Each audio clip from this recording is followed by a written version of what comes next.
what you're learning in the sport, what you're getting out of the sport, the relationships you're building in the sport is about life. It's about you as a husband, you as a father, you as a, citizen, you as an employee, as a boss. Think about those things, because the reality is you're going to hang up the cleats and then your journey with football will be over. But who you are as a father and as a husband, as a man, that lasts forever. That lasts a lifetime. So that's the challenge I bring to, I can't tell you how many times I've told it to a young athlete that over and over again. So what's up, people? Welcome to the Dear Young Athlete podcast, where we talk to athletes and coaches about their journeys and what advice they would give to a younger version of themselves. I'm your host, Jacob Thompson. You can call me JT if you want to hear my story, why I do this podcast. That will be in episode number 1. But enough about me. Today, I have a very special guest. The man that we will hear from today, he is a husband, he is a father, he is a former collegiate football player, a collegiate football coach. Now he's coaching high school, and he's had a lot of awesome success there that he is going to tell us about. Above all that, he's a man of God. He has a heart for the Lord and a heart for people. And I'm sure what he shares today is going to be a huge blessing. So without further ado, Jordan Dornbush. Jordan, how are you? I'm good. How are you doing? Man, one more day to be alive. Sun shining. So I'm excited for this. Yeah, thanks for having me on. For sure. We'll jump in. So you've been a collegiate football player, but where did it start for you? How did you fall in love with playing sports? Yeah, well, sports has been a part of my life. Ever since I was little. My parents got me involved at a young age playing baseball and football and basketball. And then my dearest loves in high school were track and football. So loved those. Had a great experience playing those in high school. And then, got an opportunity to play college football at Wheaton College in Illinois. So I went down there and had an awesome college football experience playing there. I know that for me, one of my themes of sports was learning to labor without immediate return. And that was huge in high school. When I tore my knee, I had a torn PCL, and luckily that didn't need surgery, but did put me out my junior, winter and spring season. So, but learned a lot through that with, like I said, laboring and physical therapy, and day after day of pushing and struggling through, just to make small steps, just to be able to walk again, and then just to be able to run a little bit again, and then finally be able to sprint again. So let's break that down a little bit and talk about it. So backing up a little bit, you're playing football, basketball, baseball. You get into high school. How do you settle on football and track? Yeah, that's a great question. Honestly, I think, part of it was my love for those sports and my enjoyment. And then there's another piece of just what I was good at, what I was talented in, and then also what coaches I interacted with. I remember loving my football coaches at Mounds View High School, loving Scotty Yelkinen and Jim Galvin, and loving my track coaches. And, those coaches meant a lot to what my experience was playing sports.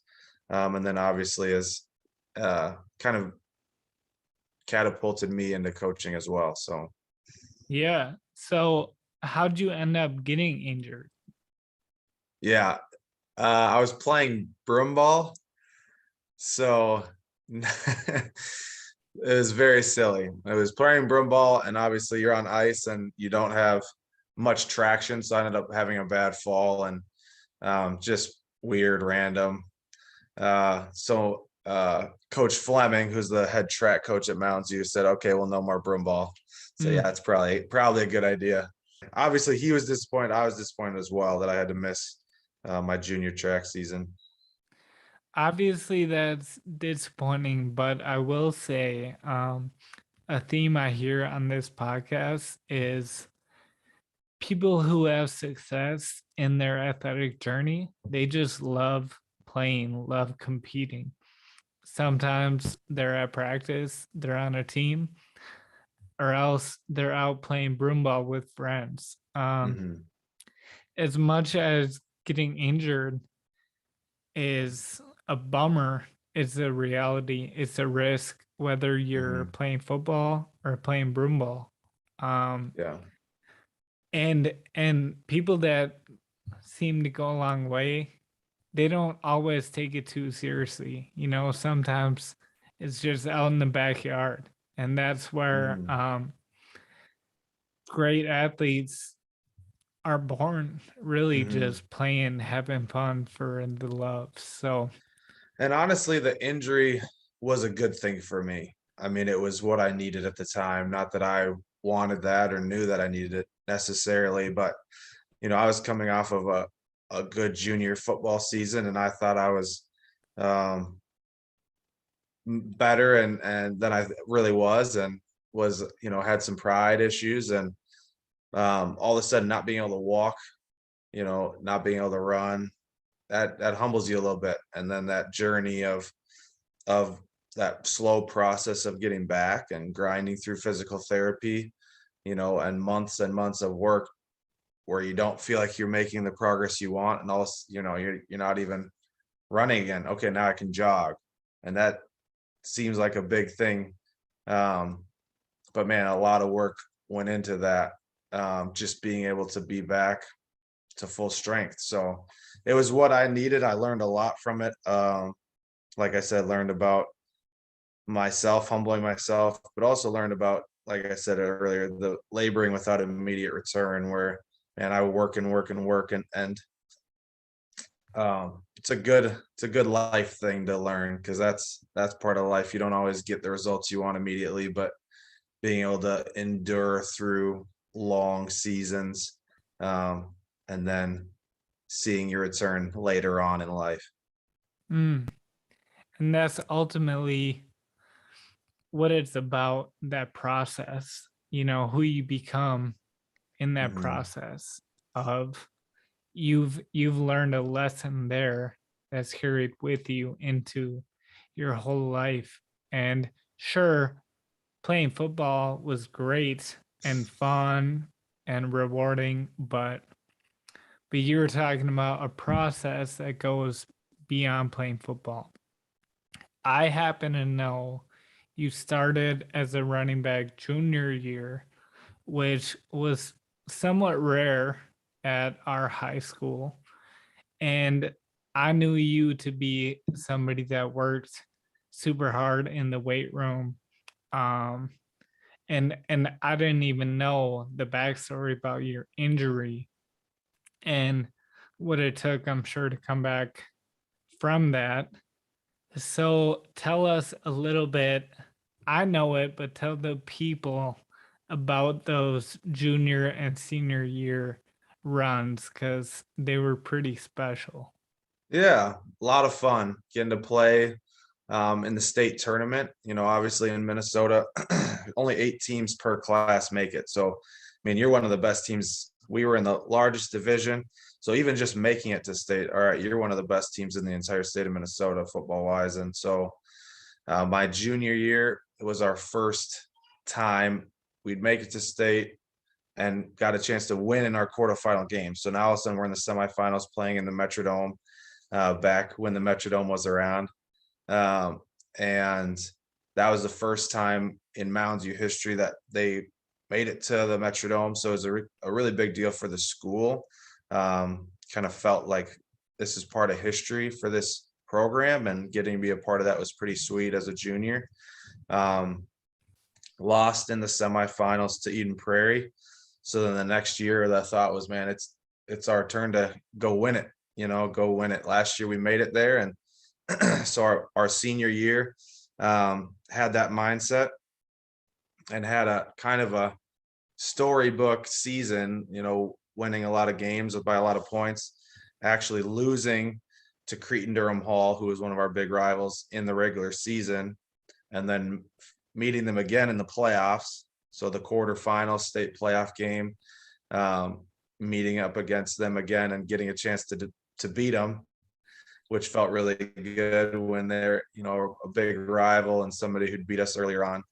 So then we're back in the semis, back on that stage where we wanted to be, and then lost in a really, really close game to Wayzata, which was heartbreaking for us who'd put in a lot of time and effort. But yeah, part of two historic teams for Mounds View, and feel blessed to be able to be part of those teams. It was a lot of fun to win some big games and play with some amazing teammates. So Yeah. And if I remember right, junior year, the game was won by a Hail Mary by our third string quarterback.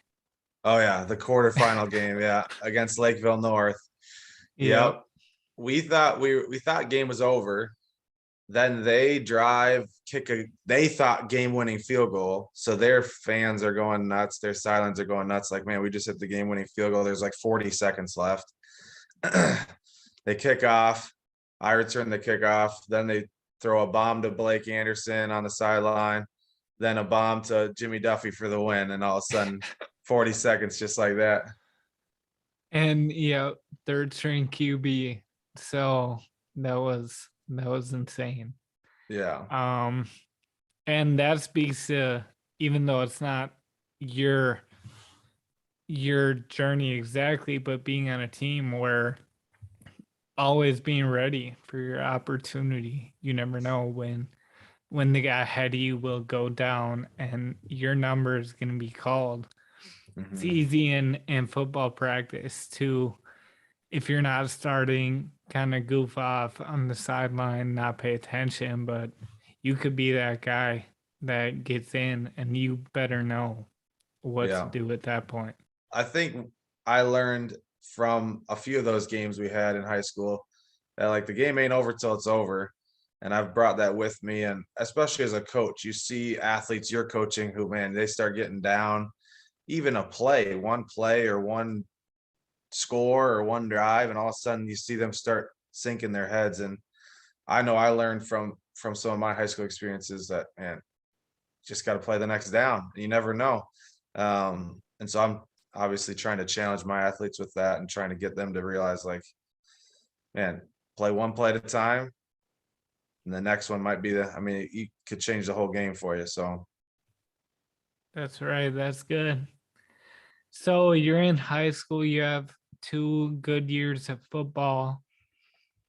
What does that college process look like for you? mhm. Yeah, I wanted to play college football. I was sending my film out to colleges. This was before Huddle. So get a DVD and you're sending it out in the mail. But had opportunities where my biggest interest was by the time I'm a senior and looking at was Bethel University, Wheaton College, and then Concordia, St. Paul were kind of the three schools that kind of came down to, and I'd visited all of them, had spoken with coaches. And I felt like Concordia, I think football wise would have been a cool place to be, being at the Division II level. But when I visited, I felt like academically, I felt like spiritually, it wasn't a place where I would grow where I wanted to. And I didn't want to spend my 4 years of college fighting for my faith. I wanted to spend my 4 years of college growing and being poured into. So that way, when I graduate, I was ready for what God had for me after college. So then it came to Bethel and Wheaton. And Wheaton stood out to me a little bit more. It was a little farther from home. So for me, I had an opportunity to kind of be away from home a little bit. And then also I had a lot of friends from high school who were going to Bethel, and I felt like getting a chance to, meet new people and build new relationships and try something new was kind of what Wheaton was, instead of going to Bethel and, hanging out with a lot of the same people. So Hmm. chose Wheaton, and I really blessed that I did. I had an amazing 4 years there. So And it's cool. I mean, you had an opportunity maybe to go play D2, but you based a college decision off more than just football. You based it off being a whole person, and man, so important, so huge, something people aren't always talking about. They're mhm, just saying, "Hey, what's the best opportunity?" And you're saying, "Hey, I'm more than a football player, and I'm going to pick where I'm going based on that fact." mhm, So you show up at Wheaton, and what's it like? I mean, depth chart and yeah. your position. Take us through what that looks like. Yeah. So I was a running back in high school, was recruited as a running back. So I went there as a running back. Obviously when you get there, you're a freshman, and there's juniors and seniors there who are grown men, 22, 23 years old, some of them, and have been lifting and playing college football for 3 or 4 years. And so it's definitely an eye opener, because you go from being the best player on your team, or one of the best players, and um, maybe one of the better athletes at your high school. And then you get there and you're like, oh, all of these guys were the best athletes at their high schools. And then now they're all here. Um, so, as a freshman, working bottom of the depth chart, working as a scout team player. And then even for me, realizing I kind of have a similar experience with the theme of laboring without immediate return, where there was a guy or a running back who was my age. Um, so he came in with me, but was just better than me. I mean, he's bigger and faster and stronger, and actually played a little bit as a freshman on their for the college. I'm like, Hmm. so he was a great player and a awesome dude, love him to death. But I just, I kind of realized, like, I'm not playing. That's just not gonna. I'm not playing over this guy. So um, I spent my freshman year laboring at running back, and my sophomore year laboring at running back, and then kind of came to the realization, like, there are players ahead of me who are just better, and that's the reality. And especially at the running back position, you got one, you know, Hmm. where if I play DB, okay, there's two corners and two safety. That's four starting opportunities as a DB versus one as a running back. So had that conversation with my coach, my running back coach, and then the head coach, and made that switch to defensive back, which was a challenging switch for me. I mean, I played a little bit of linebacker in high school, but, like, not a ton of defensive experience, not a ton of. I mean, I never backpedaled in my life. So I'm trying to figure this out, and I kind of had to tell my coach, like, yeah, I played in high school, so that way they're like, feel more comfortable at the switch. But really, I was like, I just want to try and play. So hopefully I can figure this out quick. So um, spent a lot of hours with our defensive back coach that first winter when I had first switched, meeting with him every week and learning the defense and learning the back pedal, learning the basics, trying to get it all down. And so, yeah, labored and labored. And then my junior year got a chance to uh, play some, play a lot of special teams, play some at safety, and then because of some injuries, actually start towards the end of my junior year. And then senior year got to start and play a lot and have an awesome senior year. And I think of, you being a freshman, being a sophomore, people don't know the commitment of playing a college sport, just the hours, practice, film, just meetings, and you're going through all that and not playing and then realizing you're you're maybe never gonna really see the field as a running back. That could be really discouraging. You could have complained, you could have quit, but you had enough self-awareness to realize, hey, this guy is better than me. That takes some humility, Mm, self-awareness, and then you took enough initiative to say, I'm gonna try something else. And mm. that could be scary. Like you didn't know if you'd be good or you'd be bad or what, but you went for it. I definitely, you said, not complaining. I definitely did complain some, but and the self-awareness is easier looking back on it than it was in the moment. In the moment, it's hard. It's hard to, admit that, admit like that this guy's better and admit that, this isn't, what you thought it was. But looking back, it's easier to say that. In the moment, obviously like it is hard. I think thinking about any high school or college athlete who is going through that, man, it's challenging when you're putting a lot of hours into meetings and weight room and just everything in practice, giving it your all, every rep, and thinking this is my way to earn it. That's how it was in high school. This is my way to earn my spot by giving it everything I got every rep. And then you come away and you're still not playing, and it's a hard reality. So uh yeah, it's easier talking back on it than it was in the moment. And that's, yeah, if you're a high school or college athlete listening, that's, I feel you. It's a hard place to be.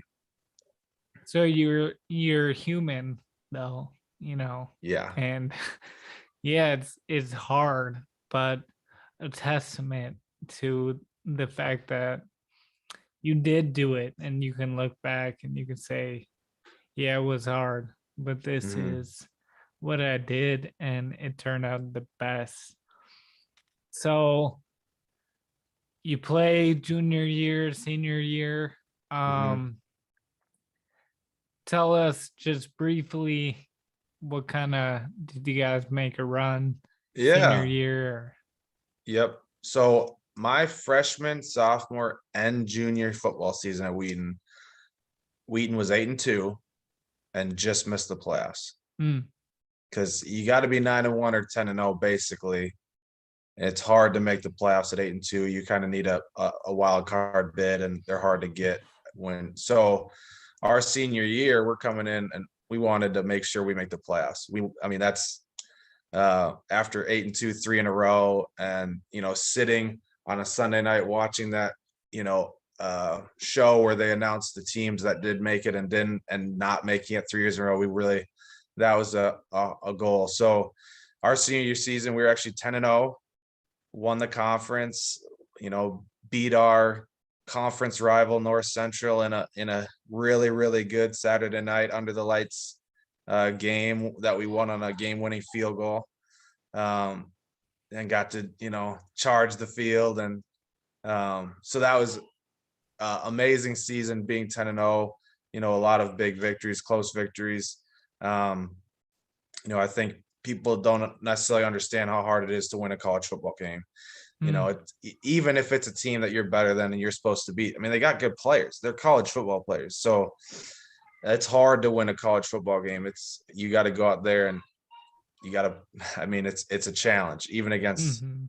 lesser competition. So, I mean, I think that was amazing that we were able to pull out 10-0. And then in the playoffs, won our first round. So now we're 11-0 against Benedictine. And then second round of the playoffs, we come up against John Carroll, who at the time was averaging 57 points a game. Ooh, Yeah, they were the number one offense in the country. We knew it was going to be a tough game. They're in the conference with Mount Union, and that was their only loss all season to Mount Union, who's obviously one of the best teams in the country every year for Division III. So we come up against John Carroll, and the final score was 14-12. We lost, wow. and we lost on. We had an opportunity for a last second field goal at the end of the game. to win it that we missed. Mm, So that was heartbreaking, but proud as a defense and as a defensive player, proud to hold that offense to what we held it to, and gave our team an opportunity to win at the end, and obviously didn't. But it was a fun senior year, a lot of fun memories, and I think everybody does, but I remember after that John Carroll game, taking off my helmet, taking off my shoulder pads, knowing that this is the last time. I mean, I put them on since 5th grade. I've been putting on helmet and shoulder pads, and knowing that this is the last time I'm ever going to put on a helmet and shoulder pads. That was hard. It was really hard. mm, And I sat in the locker room and cried for a long time. But a testament to Wheaton College and to the team and to the atmosphere that they create there. I had teammates come around me and pray for me and speak life into me in that moment. Right. I mean, right in the locker room, right after our loss against John Carroll, guys, like Buzz Aldrin putting his hands on me and praying for me and for my future and what God has for me after football, and the mm. importance of his plan for my life after football. And that was huge. That was a huge piece of my ability to be able to, all right, move on. All right, God, I'm ready for the next step in life. So Yeah, man, football is different in that regard. I think of baseball, hockey, tennis, basketball. You can kind of keep playing, pick up, and or you could find a team. And most people, when you hang up those football pads and that helmet, you'll never have that experience again.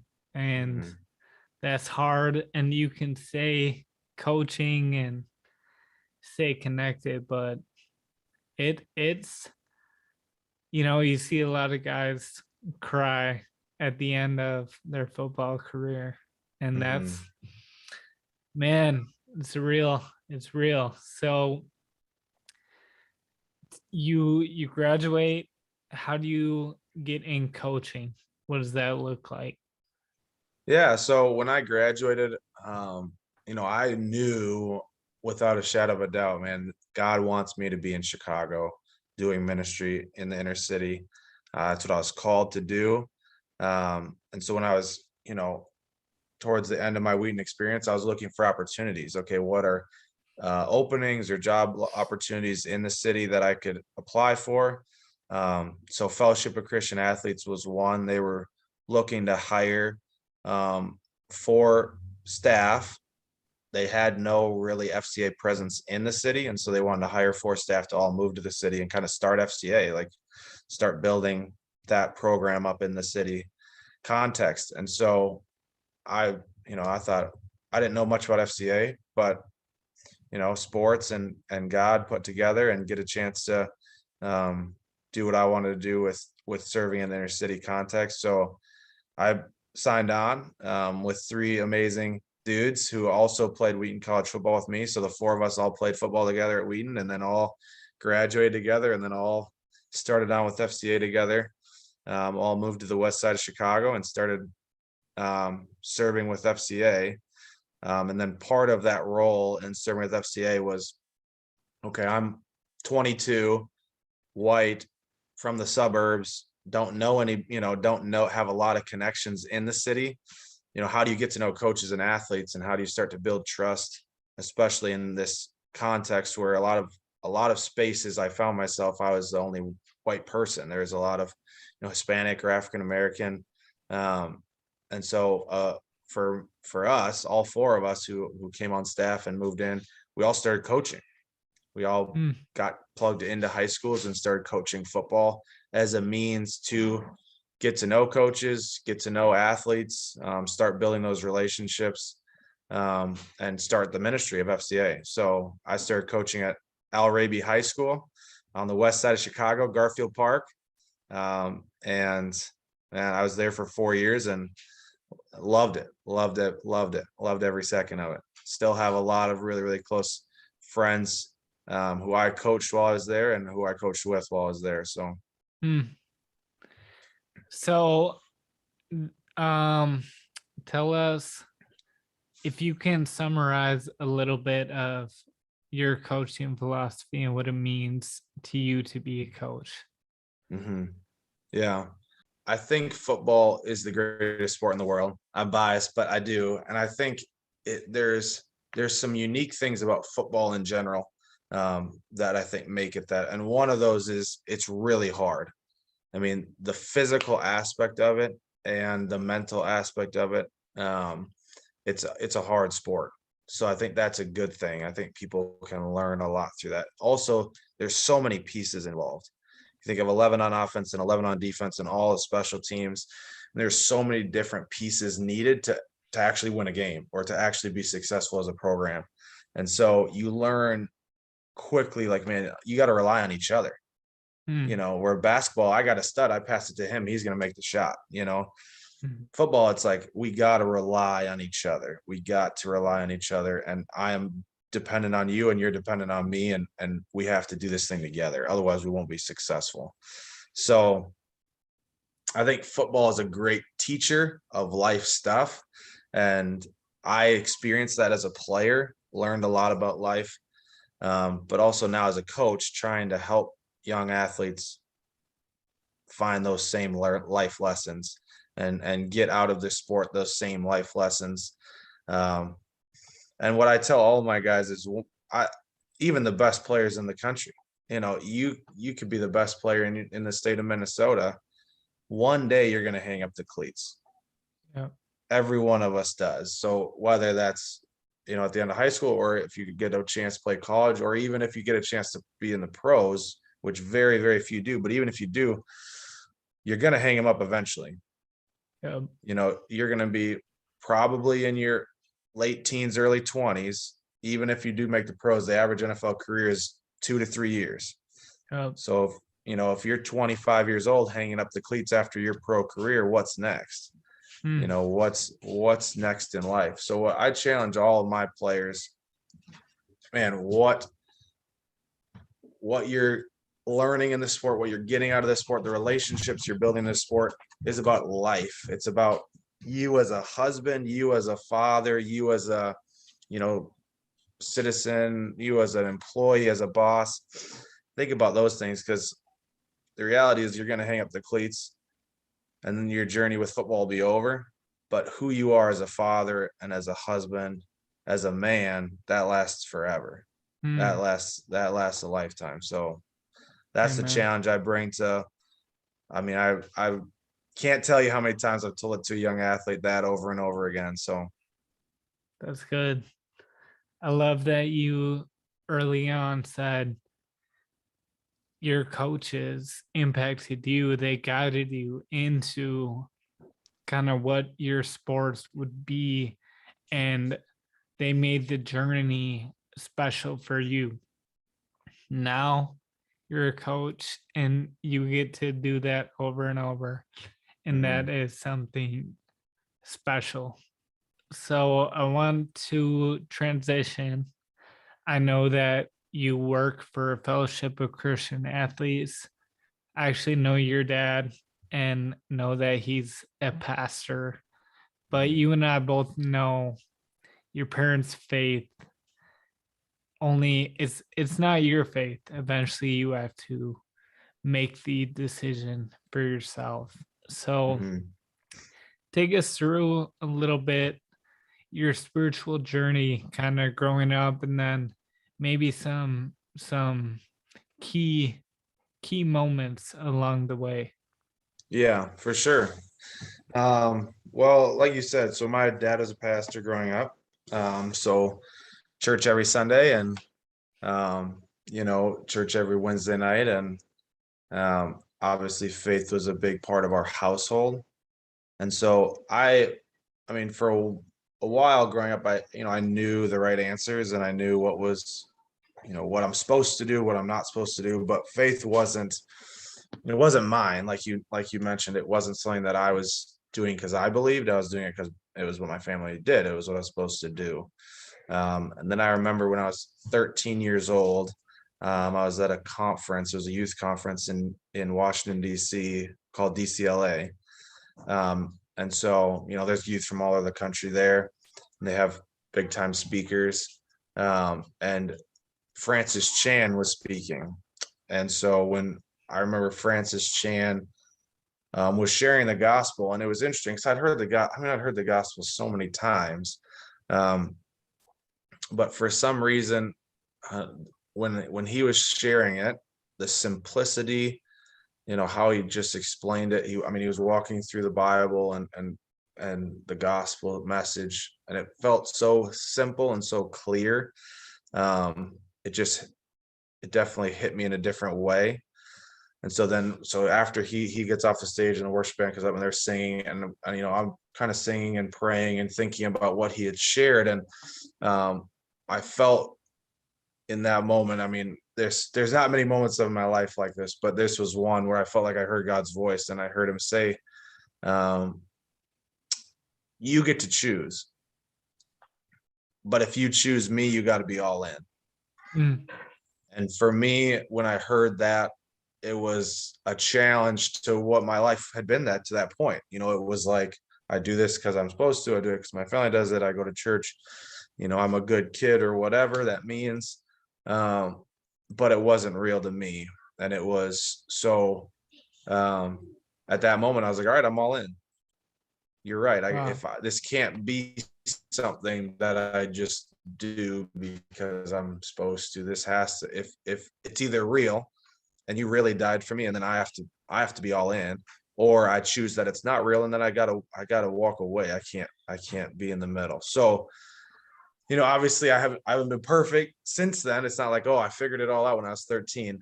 But that was a huge moment in my faith, making that choice. All right, I'm all in. And, to the best of my ability, I'm going to try to follow you.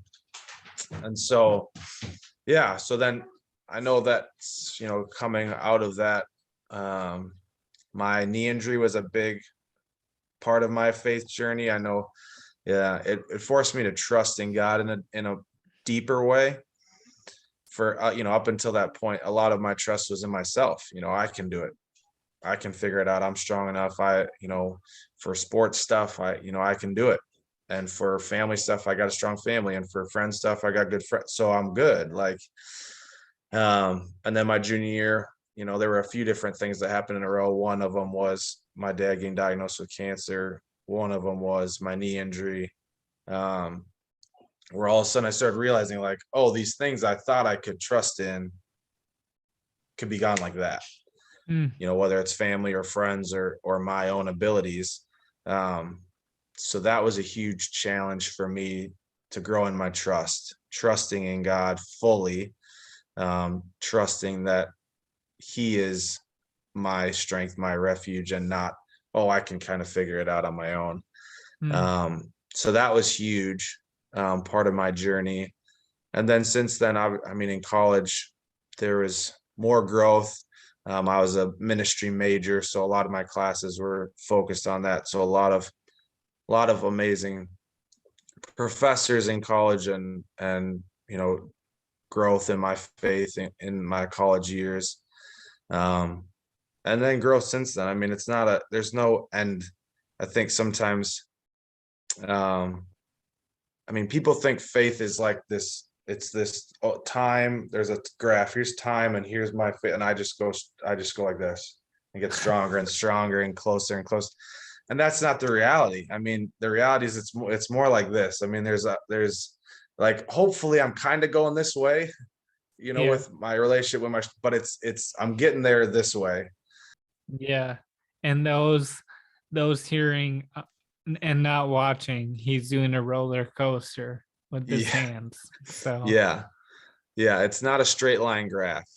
yep. It's, there's a lot of, hopefully it's an upward trajectory, but it's a lot of ups and downs, a lot of challenges. Even just recently, this February, one of the students who I mentor and who have had a really great relationship with and had a chance to walk life with, do discipleship with, was shot and killed in February, and even since then, it's been challenging. I was Mhm. even kind of talking to my wife about it a little bit, maybe even just a couple weeks ago, about it's been hard to pray. It's been hard to pray since February for me, and I've prayed less, and those prayers have been harder to get out Mhm. since losing Deshaun Hill. So um, it's a journey. It's not. There's no. The end goal is when you finally get to heaven, but until then. Yeah, the only promise we have for this life is we will have trials, we will Hmm. have tribulations, but God will never leave or forsake us. Hmm. Um, doesn't mean it's easy. And the other thing you said that I talk about a lot is our foundation. You know, the Jesus spoke to you could build on the rock, which is hear, hearing his words and putting them into practice. Or you could Hmm. build it on the sand, which is when we trust ourselves, our abilities, other people. Not that you shouldn't trust other people, but when we build our life foundation on my family, my friends, my sports, my girlfriend, my money, my grades, those things ultimately are sand. It's sand that we are Hmm. building on, and when the storm comes, the house on the sand crumbles, Hmm. but the house on the rock holds. And something else I say and I think about a lot is the house on the rock survived the storm, but I bet it had some broken windows or some cracks in the siding. You know, we're we're gonna have difficult times, and it's not about being perfect and not about denying those difficulties, but it's about knowing your foundation and having inner peace through it all, uh, which is harder done, easier said than done, we'll Yeah. say. So, Yeah. For sure. man, that's cool. And now you lead FCA, you coach, Hmm. you mentor other guys into leading FCA. So, man, it's encouraging to me to see you as a pastor's kid saying, you know, eventually I made my own decision and now I'm walking it out, you know. I hope someday my sons, though I'm a pastor, they'll say, yeah, eventually I had to choose, and it's a real inspiration. Thank you. I appreciate that. Yes, of course. We know there are many, and you touched on it, but when you play sports, there are many lessons that we can Hmm. learn, that we can apply to our lives. If you could pick one lesson, a major lesson Hmm. you learn playing sports that you've seen in your life, what would that be? I have to pick one. Um, You can tell your players, and as you coach, you can do lots of lessons, but on the yeah. podcast today, give us one. Gotcha. Um, yeah, I mean, I think going back to something I've brought up a few times, but laboring without immediate return is a huge, it's just a life thing. Like whether it's you just have to do things you don't like to do in life. Mm, And I tell that to my students today who are, I don't want to go to weight room, I'm tired. Okay. Like how do we, what tools can we use to push through that? What tools can we use to do something we don't want to do? because if we're only doing what we want to do, there's a lot of things we're not going to do that we should. And Mm, that's just a life thing, because the reality is, like, as a father, as a husband, there are things I should do or need to do that I don't want to do. And then, I mean, in your job and work life and relationship, I mean, it's just a huge part of life is doing the thing that you know is the right thing to do, that you know that is the thing you need to do, but you don't want to. And mm, being able to push through that. And I think high school sports is is a way to practice that. I mean, you get good at what you practice. That's what Coach Johnson at Beth University always says. I love that. I think it's so true. If you practice and over are saying, "Oh, I'm not going to do that because I don't want to," you're going to get really good at it, and it's going to get really easy to do that. mm. Or if you're pushing through that feeling of, "I don't really want to do this," and do it anyways, and you do that over and over again, it's going to get easier. It's going to feel a lot easier to do it because you've built a habit of pushing through that, and you're giving yourself those tools for your future. So Yeah. that, I think, is, if I had to pick one. Yeah. If I can piggyback, that's becoming less and less popular and more countercultural because nowadays I have a smartphone and anything I want, I can get it. Any food I want, I could have it at my door. Um, you know, just you name it, you can get whatever you want now more than ever. Mhm. And it's becoming more and more important, I think, for us to say, like, no, there is wisdom and Mhm. discipline and Mhm. not always just doing what I want, which Jesus taught that. So Yeah. Yeah. Pretty good one to piggyback off of right there. yeah. And then my other thought on that is it's why you have to have a purpose. Um right now I'm training. My goal is to go to the Paralympics.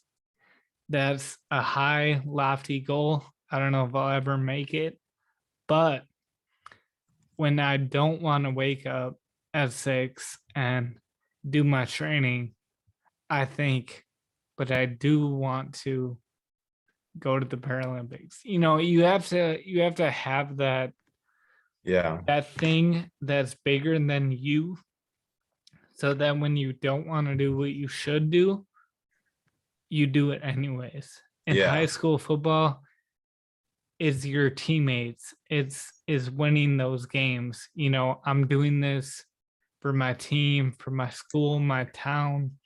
It's got to be bigger than you. Mhm.